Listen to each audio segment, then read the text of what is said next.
नमस्कार, मैं हूं कंचना झा और आप देख रहे हैं हिमालय टीवी यूट्यूब चैनल। आज मैं फिर से एक बार बात करने जा रही हूं राजनीति की। राजनीति में भी मधेश की। कल तिरहुतियागाछी में शुरू हुए राष्ट्रपा के चुनावी अभियान और मधेश में छाए बालन के क्रेज की। आज बात बालेंद्र शाह उर्फ बालेन की होगी, जिसने मधेश और मधेशियों को अपने पहनावे और मैथिली भाषण से मंत्रमुग्ध कर दिया। आज बात होगी मधेश के उस बेटे की जो कल तक सबसे अपनी पहचान छुपा रहा था और आज खुलकर बोल रहा है। कहूँ तो आज खुलकर उसे भुना रहा है। बालेन ने मधेश की जनता की नब्ज को बखूबी पहचाना है।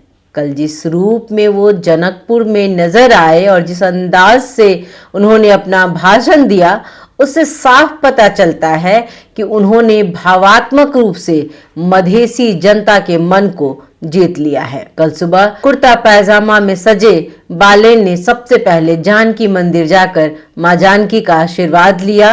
माह के ठंड में वही बालेन जो हमेशा कोट पैंट पहने नजर आते हैं, अचानक कुर्ता पैजामा में नजर आए।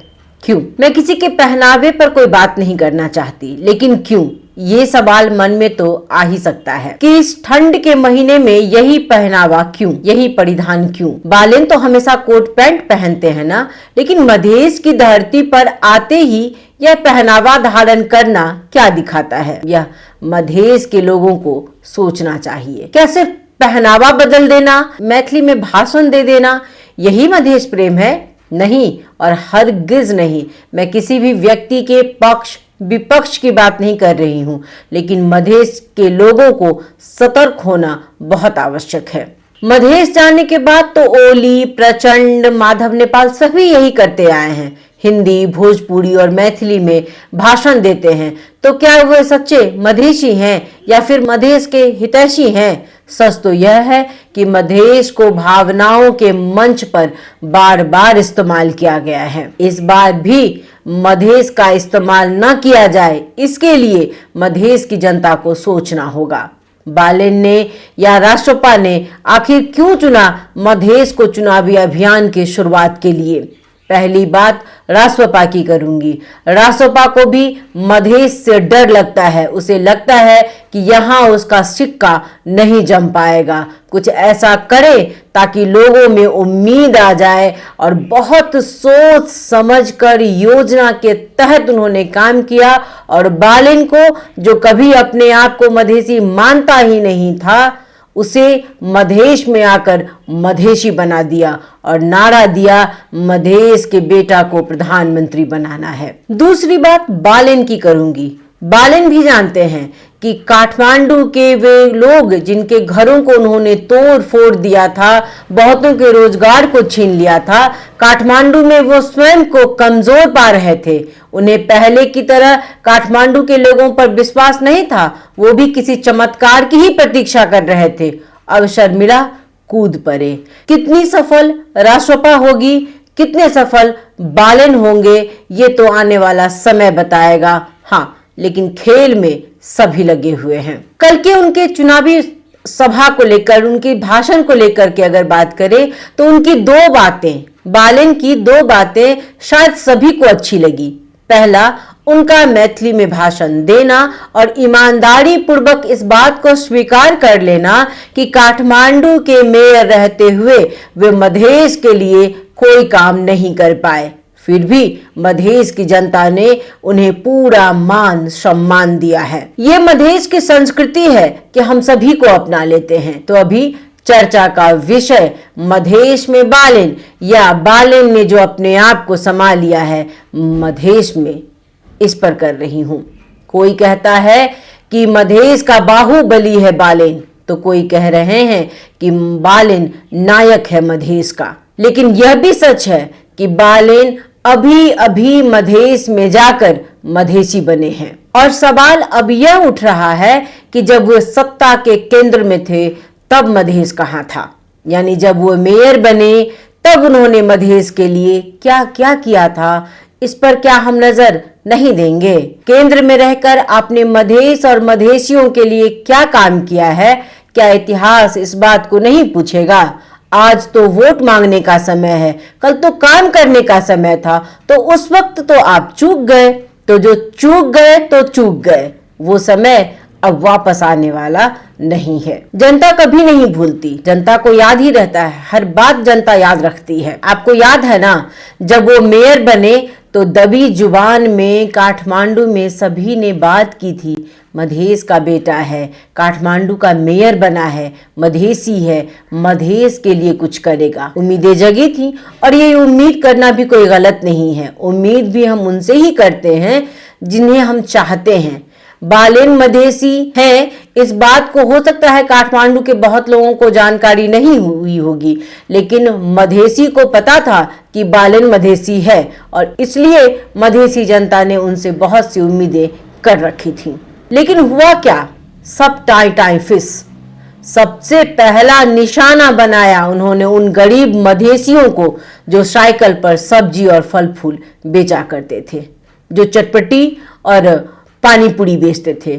महानगर अभियान के नाम पर उनके रोजगार छीन लिए गए, उन्हें भगाया गया। उनकी रोनी सूरत, उनका रो रो कर कहना कि नीक नहीं हेते बालन के, कहू तो बाल बच्चा के पालन पोषण कोना करबे। ई बालन के कौन दुश्मनी छे हमरा सबसे? हम सब की बिगाड़ने छिए? कोनो की चोरी डकैती करे छिए? अरे भर दिन साइकिल पर घूम घूम कर तरकारी बेचे छिए, फल फूल बेचे छिए, ओहो ईमानदारी से बेचे छिए, अपन पसीना बहावे छिए, आ ई भगवे पर लागल छै। कहूँ तो घर में माय बाप बीमार छै, बाल बच्चा के पढ़ाबे के छै, केना करबे? सबटा खर्चा करे के छै, आ ई अपने ताल में अछि। तो क्या इतनी आसानी से मधेश के लोगों ने उन बातों को भुला दिया है? हाँ, कुछ लोगों का मानना था कि ये जो साइकिल पर सब्जी या फल फूल बेचते हैं वो बिहार के लोग हैं। माना कि रोजगार की तलाश के लिए हर कोई कहीं ना कहीं जाता आता रहता है। अगर वो बिहारी ही थे तो भी कैसा सुलूक किया जाता है? और कोई जरूरी नहीं कि सभी बिहारी ही थे, कुछ जनकपुर के थे, कुछ बीरगंज के लोग थे, कुछ राज बिराज के लोग थे, मधेश के ही लोग भी थे उसमें, जिन सबको बालन ने यहां से निकलवा दिया। बलखुर के तरकारी बाजार के सामने बहुत से सब्जी वाले अपना साइकिल लगाकर फल फूल तरकारी बेचा करते थे, लेकिन जब भी महानगर की गाड़ी आती वो बेतहाश भागते। कितनों की सब्जी गिरकर बर्बाद हो जाती, किसी की चप्पल टूट जाती, कोई साइकिल छोड़कर भाग जाते। जब पुलिस वाले सब कुछ लेकर चले जाते तो वो रोते और बालन को बद्दुआ दिया करते थे। बालन के इस रूप को वो क्यों भूल जाएंगे? आज अपने आप को मधेश का बेटा कहते उन्होंने एक बार भी उस समय में उन लोगों के बारे में नहीं सोचा कि कितने गरीबों के साथ उन्होंने अन्याय किया था। उनकी इन कामों से साफ जाहिर है कि उन्हें गरीब और भूखे नंगे लोग पसंद नहीं है। होना क्या चाहिए था? होना तो ये चाहिए था कि गरीब को नहीं गरीबी को मिटाना था, लेकिन उन्होंने गरीबों को भगाया, गरीबी को नहीं। एक विज्ञ का कहना कि बालन ने सबसे पहला काम ही यही किया कि गरीब कमजोर मधेसियों को काठमांडू से निकाला, क्योंकि वो भी जानते थे कि ये लोग हल्ला या आंदोलन नहीं करेंगे, तो कमजोर को जितना चाहे दबा दो। और उन मधेसियों के साथ उस वक्त खड़ा होने वाला भी कोई ऐसा शख्स नहीं था जो बालन के विरोध में काम करता। वहीं जब सुक्कुम वासियों की बात आई तो वो कुछ नहीं कर पाए, क्योंकि वहां उनकी एक नहीं चली। उन्हें संभालने वाले बहुत से लोग थे। वहां वोट की बात थी। ऐसी बहुत सी बातें हैं जो मधेश की जनता ने अपने दिलों में कहीं दबा लिया है। और अब जनकपुर यात्रा की बात करें। अब की बार बालन सरकार, आखिरकार बालेंद्र शाह को अपने घर की, अपनी भूमि की याद आ ही गई। जिस भूमि, जिस पहनावे को लेकर, जिसके धार्मिक पक्षों को लेकर, जिसकी संस्कृति को लेकर, जिसकी भाषा को लेकर, जिस मैथिली, मिथिला और मधेश की पहचान से उन्होंने हमेशा दूरी बनाई रखी, आज वहीं से उन्होंने अपनी राजनीतिक यात्रा शुरू की। और प्यार देखें अपने गांव घर के लोगों का कि इतने अपमान के बावजूद सभी ने उन्हें सराखों पर बिठाया। इसे क्या कहें जिसने खुलकर कभी कहा ही नहीं कि वो मधेसी है, वो मधेश का बेटा है, मधेश की मिट्टी उसके जिन में है। वो काठमांडू की गलियों में गिटार लेकर घूमने वाला, नेवार संस्कृति को बढ़ावा देने वाला, सरकारी स्कूलों में नेवार विषय को अनिवार्य कराने वाला बालेन आज अचानक जनकपुर पहुंचकर मैथिली में भाषण देने लगते हैं, मां जानकी को प्रणाम करते हैं, अपने आप को मधेश का बेटा बताते हैं और मधेसी अस्मिता का झंडा उठाने की बात करते हैं। लेकिन यह बदलाव अचानक क्यों? एक और बेहद गंभीर सवाल, बालेन ने मेयर का 5 साल का कार्यकाल अब जाकर अधूरा छोड़ दिया है। अभी तकरीबन 1.5 साल उनके कार्यकाल का बाकी था, लेकिन उन्होंने इस्तीफा दिया और प्रधानमंत्री की दौड़ में कूद पड़े। जब मेयर बने थे तो पता था इसका कार्यकाल 5 वर्ष का होता है। अभी लगभग 1.5 साल का कार्यकाल उनका बाकी ही था। दिया इस्तीफा और चलते बने। कल को यही व्यक्ति देश संभालेगा, इसकी क्या गारंटी है कि बीच मझधार में छोड़कर भाग नहीं जाएगा? हाँ, ये जरूर है कि कल की चुनावी सभा में भारी भीड़ थी, लेकिन साथ ही लोगों की निगाहों में एक संदेह भी था। आपने यदि मधेश की संस्कृति को, मधेश की परंपरा को समझा है तो मधेसी परंपरा जो है वो है क्षमाशील परंपरा। एक अजीब मोह सा हो जाता है, एक अपनापन सा रहता है उस बच्चे से जो बचपन में बच्चा घर से चला जाता है, दूर चला जाता है, विदेश में पढ़ने लगता है और कुछ गलती करके भी चला जाता है। तब भी जब बरसों बाद वो वापस आता है तो सभी परिवार के लोग उसे गले लगा लेते हैं, गांव के लोग उसका आदर सत्कार करते हैं, उसकी गलतियां माफ कर दी जाती हैं।